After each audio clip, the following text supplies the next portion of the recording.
Bihi wa'tidali harakatihi. Ini suatu pasal, kalau zaman sekarang udah berubah menjadi bab ya, istilahnya menjadi bab. Kalau zaman dulu masih pasal. Berarti zaman dulu istilah bab belum muncul kali ya. Baru istilah fasal. Ini kan ditulis di abad ketiga Hijriah ya, zaman tabi'in. Fi wufuri aklihi, fi bayani wufuri aklihi, menjelaskan tentang kesempurnaan akal Rasulullah Shallallahu Alaihi Wasallam, atau apa, komprehensif akal Nabi.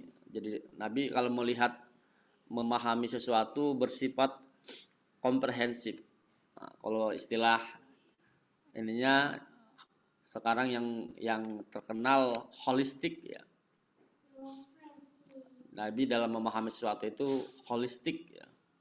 Wa zakai lubbihi, dan kecerdasan hatinya, atau juga apa, kecermatan ya dalam memahami sesuatu. Wa quwwati hawasihi, dan kekuatan panca inderanya. Wa fasahati lisanihi, dan fasohah bahasanya. Jadi ada semacam potensi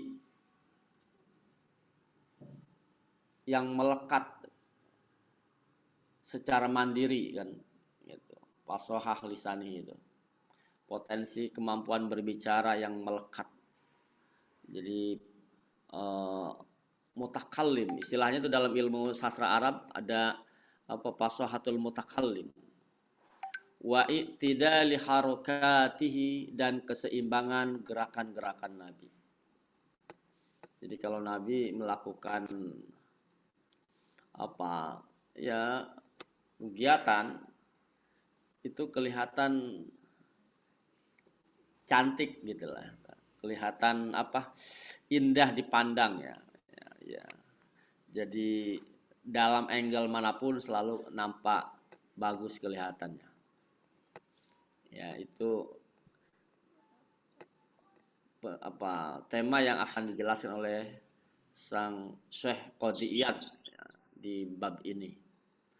Wa amma wufuru aklihi, adapun kesempurnaan akal Nabi Muhammad sallallahu alaihi wasallam,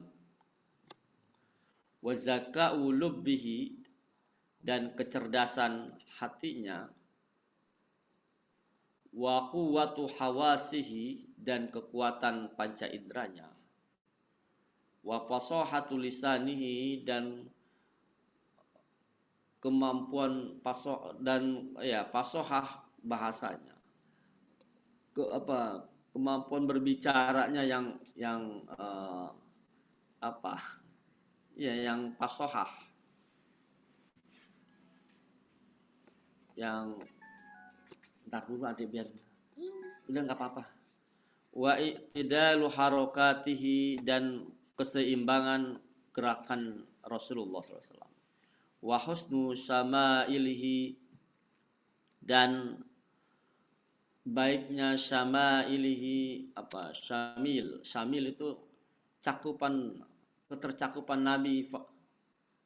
Jadi syamil itu biasanya juga bermakna apa, mencakup, jadi dalam berbagai perspektif syamil. Fala miryata, maka tidak ada miryata aisyakka ya di situ ya. Tidak ada keraguan. Ada, jangan di sini.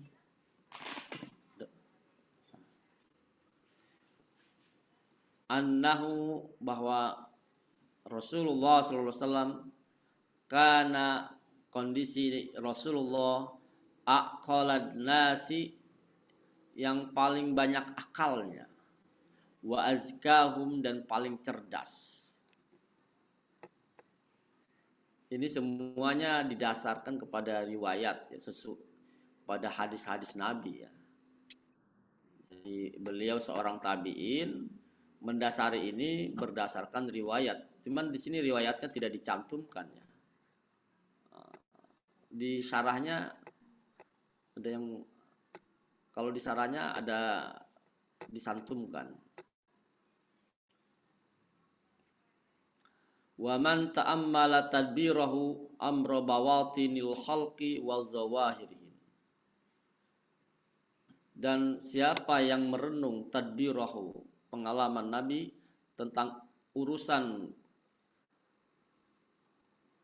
batin makhluk dan lahiriah makhluk, atau di sini dan dialah orang yang merenungkan pengalamannya tentang urusan makhluk secara batin, wa zawahirihim, dan secara lahiriah. Jadi Rasulullah itu dalam berbagai riwayat, dalam berbagai perjalanan Nabi beliau, dalam perjalanan beliau itu memahami segala sesuatu dalam dua aspek, zahir dan batin. Memang idealnya kita harus melihat di Sirah Nabawiyah ya. Tapi ini merupakan kesimpulan ya dari Syekh Qadhi Iyad. Wa siyasatal 'amah wal khassah. Juga Nabi Muhammad SAW itu memiliki pola pikir politik secara umum dan politik secara khusus. Ini menarik ya.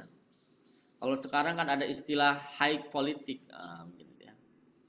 High politik dan politik praktis. Ya.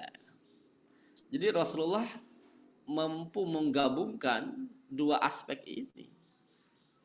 Artinya ketika bicara kemaslahatan umum, beliau mampu menjawabnya. Demikian juga ketika ada problem-problem khusus dari sahabatnya dalam berbagai konteksnya yang berbeda-beda, beliau juga mampu memberikan jawabannya secara tepat gitu. Jadi ya misalnya ketika saya seringkali bicara Muawiyah ya, jadi dulu ketika Rasulullah putuh Mekah, datang ke Mekah untuk membebaskan kota Mekah dari berbagai kemusyrikan, beliau menyampaikan siapa yang mendatangi rumah Ibnu Abu Sufyan maka akan aman. Itu kan salah satu contoh bahwa beliau memiliki siasah al-amah. Jadi sekaligus siasah wal khassah. Kita tahu Abu Sufyan itu kan tokoh politik di Mekah yang belum masuk Islam pada saat itu. Padahal kan seandainya beliau seorang politisi murni zaman sekarang, kalau belum taat, belum melakukan baiat, pasti akan dihabisi. Tapi beliau dengan kemampuan politik amah dan khassah mampu menjangkau bagaimana politik masa depan. Beliau melakukan seperti itu. Sehingga Abu Sufyan kemudian menjadi luluh hatinya. Dan kita tahu setelah Khulafaur Rasyidin yang berkuasa di dunia Arab itu kan keturunannya Abu Sufyan, yaitu Muawiyah bin Abu Sufyan. 200 tahun menguasai tanah Arab setelah Sayyidina Ali meninggal kan itu.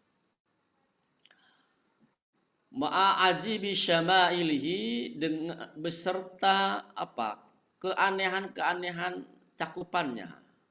Jadi kemukjizatan perspektifnya. Jadi holistiknya, syama'il itu mencakup berbagai hal kan gitu. Wa badi'i sirihi, dan keanehan-keanehan perjalanan Nabi. Keindahan perjalanan Nabi bisa. keelokan perjalanan Nabi.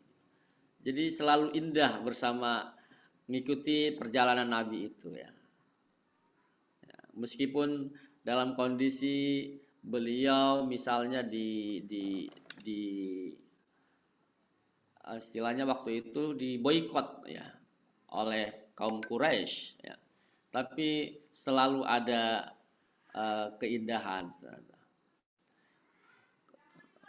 Fadlan amma afadihi minal ilmi, terutama tentang afadihi minal ilmi,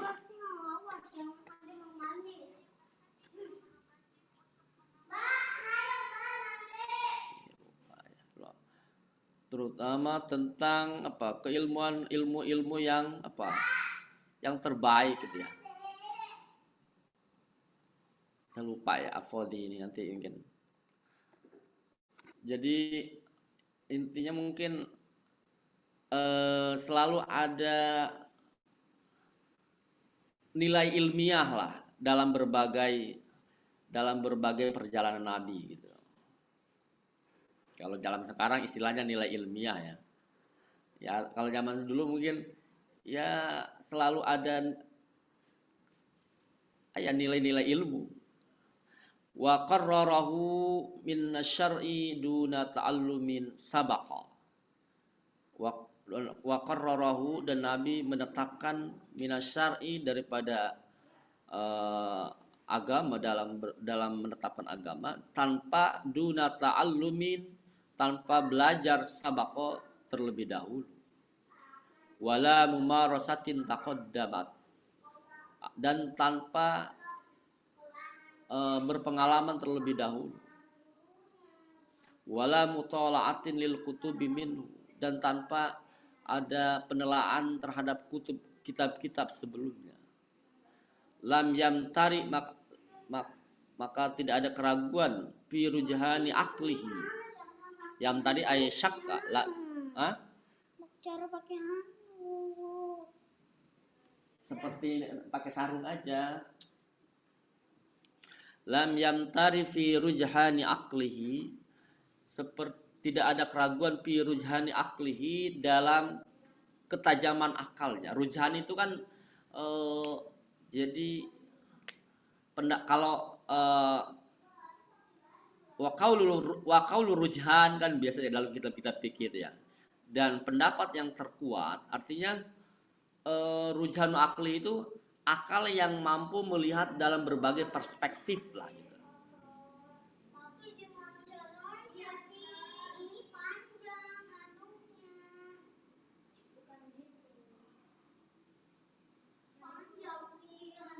Wasuqu bifahmihi, dan pemahaman yang mendalam yang mampu memberikan solusi. Li awwali badihatin, dari awal intuisinya. Wa hadza ma la yahtaju ila taqririhi, dan ini hal tersebut adalah sesuatu yang tidak membutuhkan kepada takririhi li tahqiqihi, persetujuan untuk mewujudkannya.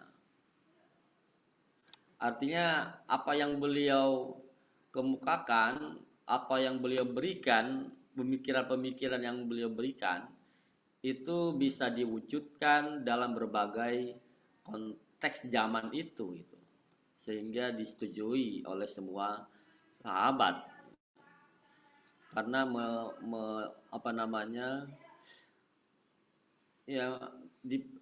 dengan memperhatikan berbagai kondisi zaman itu, berbagai cara berpikir masyarakat zaman itu. Wa qala Wahab bin Munabbih, dan Wahab bin Munabbih berkata, ini salah satu sahabat Nabi Muhammad ya, kalau nggak salah. Beliau beliau Wahab bin Munabbih ya, saya lupa. Beliau adalah min kamalil yamani tabi'it siqah. Jadi Wahab bin Munabbih itu bin Kamal al-Yamani, keturunan orang Yaman ya, seorang tabi'in yang siqah dalam meriwayatkan hadis. Siqah itu cerdas ya, teliti ya, teliti. Jadi tidak pernah ditemukan ada kekeliruan dalam meriwayatkan hadis gitu. Siqah itu. Baik secara lafzi maupun secara sanad ya. Ya, kalau siqah itu kemampuan akal, kapabilitas keilmuan ya. Kapabilitas periwayat keilmuan dalam hadisnya tidak pernah ditemukan keliru gitu. Tadi kemana tadi? Ya. Beliau menyatakan qara'tu fi ahadi wa sab'ina kitaban. Saya sudah membaca dalam 71 kitab, fawajadtu fi jami'iha, dan aku mendapati dalam kesemuanya anna Nabiya sallallahu alaihi wasallam, bahwa Nabi sallallahu alaihi wasallam arjahun nasi aqlan, manusia yang paling multi perspektif dalam pemahaman akalnya, dalam ide-idenya, wa afdaluhum ru'yan, dan yang paling terbaik pemikirannya. Artinya apa ya? Afdal itu yang mampu diterapkan,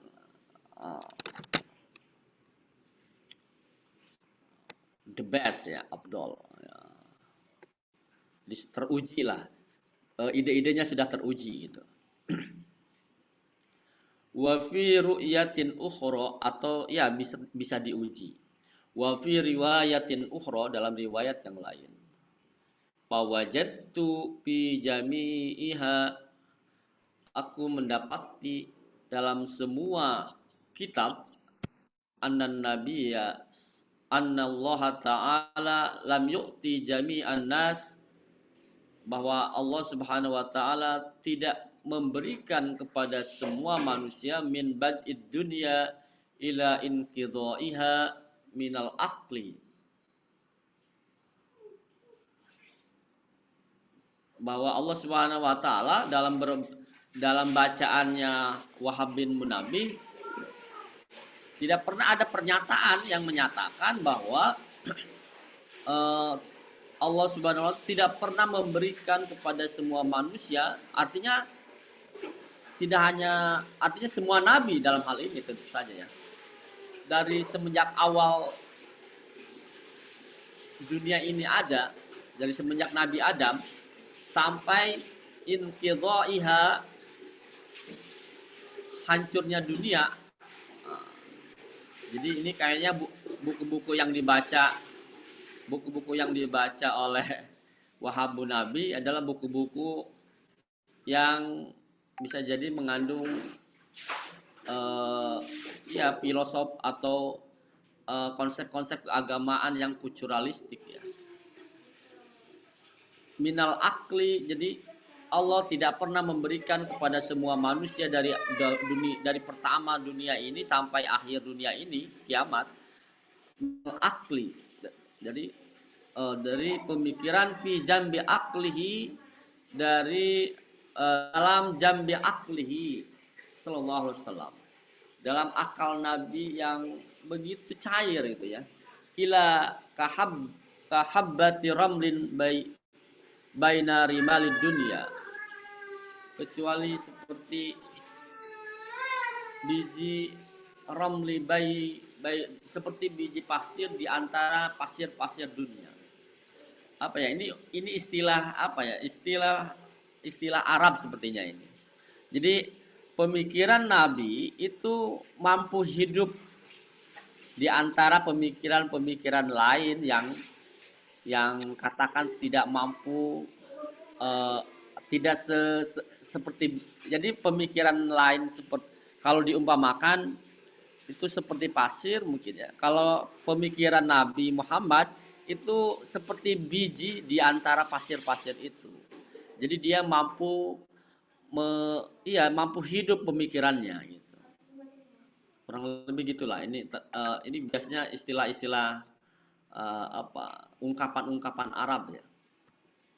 Wa qala Mujahid berkata, ya, karena Rasulullah SAW, bahwasanya Rasulullah SAW idza qama bis shalah, apabila berdiri dalam salat, yara man khalfahu kama yara man baina yadayhi, bahwa Nabi melihat orang yang ada di belakangnya sebagaimana Nabi melihat orang yang ada di depannya, di hadapannya.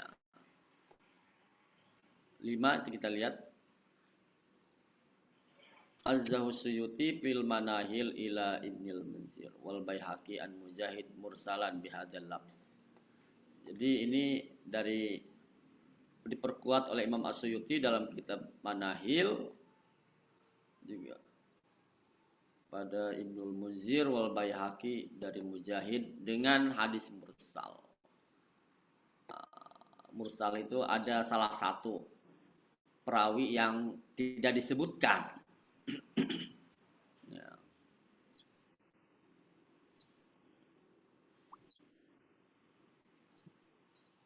Mana tadi? Wabihi fussira qauluhu ta'ala, terhadap hadis ini fussira firman Allah SWT ditafsirkan berdasarkan hadis ini, wa taqallubaka fis sajidin. Wa taqallubaka, bahwa engkau taqallub apa?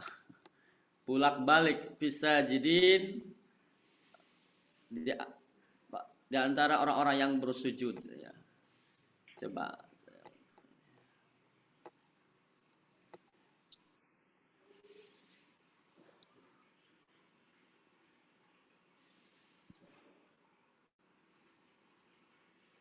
kita lihat ya Asy-Syu'ara ayat 219 ya. Kalau nggak salah tadi saya ini Asy-Syu'ara ayat 219, wa taqallubaka fis sajidin. Jadi saya selalu melihat Kementerian Agama memahami ini di antara, dan Nabi Muhammad melihat perubahan gerakan badanmu di antara orang-orang yang sujud. Oh, gitu ya. Ini terjemahan Kementerian Agama nampaknya didasarkan kepada hadis tadi ya. Ya, betul. Wa fil Muwatta, di dalam kitab Muwatta Imam Ahmad ya, alaihi salam, tentang Nabi SAW, dari Nabi sallallahu alaihi wasallam, inni la arakum min wara'i zuhri, sesungguhnya aku la arakum, sungguh melihat kamu semua, kamu sekalian, min wara'i zuhri, dari belakangku. Ini juga hadis dari kitab Muwatta dari Ibu Abu Hurairah, juga ada di kitab Bukhari dan Muslim. Maknanya bahwa Allah Subhanahu wa taala mencipta Nabi Muhammad itu mengetahui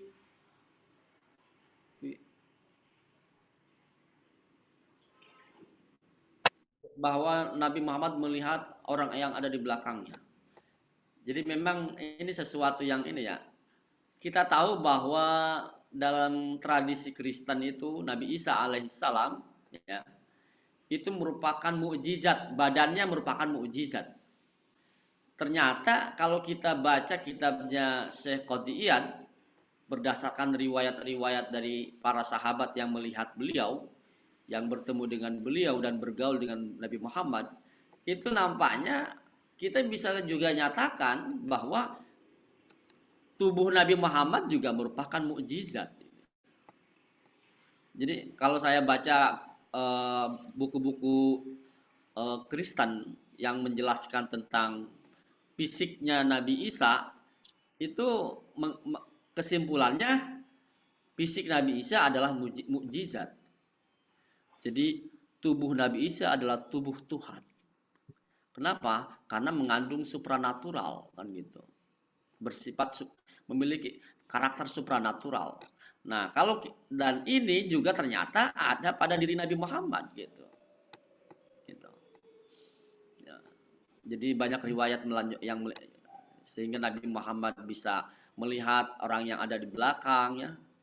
Kok aneh kan gitu ya? Itu memang mukjizat yang Allah berikan. Jadi kalau kita baca di sini mukjizat Nabi Muhammad tidak hanya Al-Quran dan hadis, tetapi juga fisiknya Nabi Muhammad. Kemudian wa'an Aisyah, dari Siti Aisyah radhiyallahu anha, mislu seperti tadi juga. Ini jam berapa? Ziyadatun, ada tambahan, zadahullah, Allah menambahkan ia kepada apa? Tambahan itu fi hujjatihi, dalam hujahnya Nabi Muhammad sallallahu alaihi wasallam. Zada iyaha, ini lagi bicara yang sebelumnya ya. Ada tambahan tentang apa tadi? Ya, tentang Nabi Muhammad bisa melihat siapapun yang ada di belakangnya ya. Kemudian ada riwayat juga dari Aisyah yang seperti itu, yang menambahkan kehujahannya, bukti-buktinya lah itu. Cuman di sini tidak dikatakan secara lafzi ya. Cuman kalau ingin tahu lebih lanjut, bisa dibaca dalam kitab Manahil Imam As-Suyuti. Gitu. Wafi ba'di riwayat, dalam riwayat lain, sebagian riwayat ada ungkapan inni la'anzuru man warai, sungguh aku melihat orang yang ada di belakangku, kama anzuru ila man baina yadayya, sebagaimana aku melihat orang yang ada di hadapanku. Ini ada di riwayat Akhrajahul Bazzar ya, dalam kitab Kashful Astar, dan juga Abdul Razak dalam kitab Al-Musannaf, dari Abu Hurairah sumbernya, hadis yang hadis ini disahihkan oleh Imam Hakim dalam kitab Al-Mustadrak biasanya ya. Kemudian wa waqafahu Az-Zahabi, kemudian disepakati hal tersebut oleh Syekh Az-Zahabi. Imam Zahabi ini abad ke-7 Hijriah dia ya. Jadi orang yang sangat terkenal dalam kajian hadis.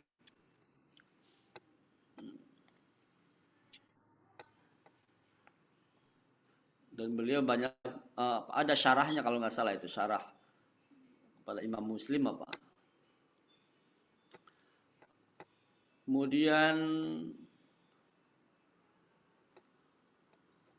inilah ubsiru man qafaya kama ubsiru man baina yadaya. Sama ya maknanya. Sungguhnya aku melihat orang yang ada di belakang sebagaimana aku melihat orang yang ada di depannya. Wahukia Baqi bin Muhlad. Siapa Baqi bin Muhlad ini?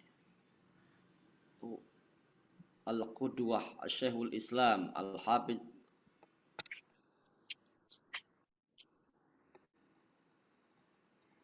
Sahibut Tafsir wal Musnad lilladzina la nadhira lahuma syahid.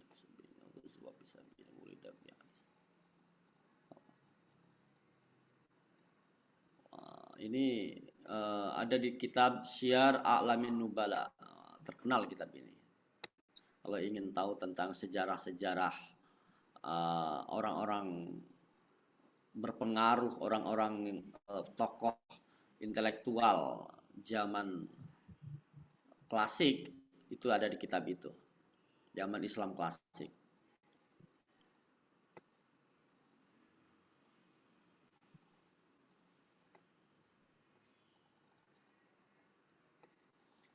An Aisyah karena Nabi qalat. Kalau ini ada ininya, ada statement dari Siti Aisyah. Kalau tadi kan hanya kesimpulannya. Kalau ini ada statementnya. Karena Nabi menurut Siti Aisyah radhiyallahu anha, ya, bahwa kondisi Nabi yara fi zulmah kama yara fi daw. Rasulullah melihat dalam kegelapan sebagaimana beliau melihat dalam terang, kondisi terang. Wal akhbar kasiratun sahihatun fi ru'yatihi sallallahu alaihi wasallam lil malaikah wasayatin. Bahkan ada beberapa khabar, ada beberapa hadis, ada beberapa riwayat yang bersumber dari yang riwayat dari sahabat yang menjelaskan tentang kesahihan bahwa Nabi mampu melihat malaikat dan setan. Kan manusia itu nggak akan mampu melihat malaikat. Adapun setan ada yang mampu ya, manusia. Ada yang kalau nggak salah pernyataan guru kita dulu begitu ya, malaikat itu tidak bisa dilihat oleh manusia biasa atau oleh manusia kecuali para nabi. Kalau nggak salah itu pernyataan dari guru kita ya, Mama Ahmad Zaini Dahlan, Mama Elon. Warupiah an-Najasi warupiah dan diangkat an-Najasi lahu hatta shalla alaihi. Dan diangkat an-Najasi itu di sini dimaknai laqab likulli malakin al-habasyah, gelar bagi setiap malaikat Habasyah asal. Jadi Nabi diperlihatkan sehingga beliau bisa sholat bersama. Hatta sholla alaihi, sehingga sholat alaihi atas Nabi. Jadi Nabi sholat bersama malaikat ya. Wa baitul muqaddas hina wasafahu li Quraisy. Dan Nabi dan Baitul Maqdis ketika wasafahu, beliau mensifatkannya li Quraisy kepada orang-orang Quraisy. Jadi beliau bisa melihat Baitul Maqdis gitu dan memberikan penjelasan ciri-ciri Baitul Maqdis kepada orang-orang Quraisy. Padahal beliau ada di Mekah, kurang lebih gitu ya. Jadi itulah kelebihan Rasulullah. Wal Ka'bah hina bana masjidahu. Dan beliau juga Nabi Muhammad SAW bisa menjelaskan Ka'bah ketika sejarah pendiriannya. Assalamualaikum warahmatullahi wabarakatuh. Waalaikumsalam warahmatullahi wabarakatuh.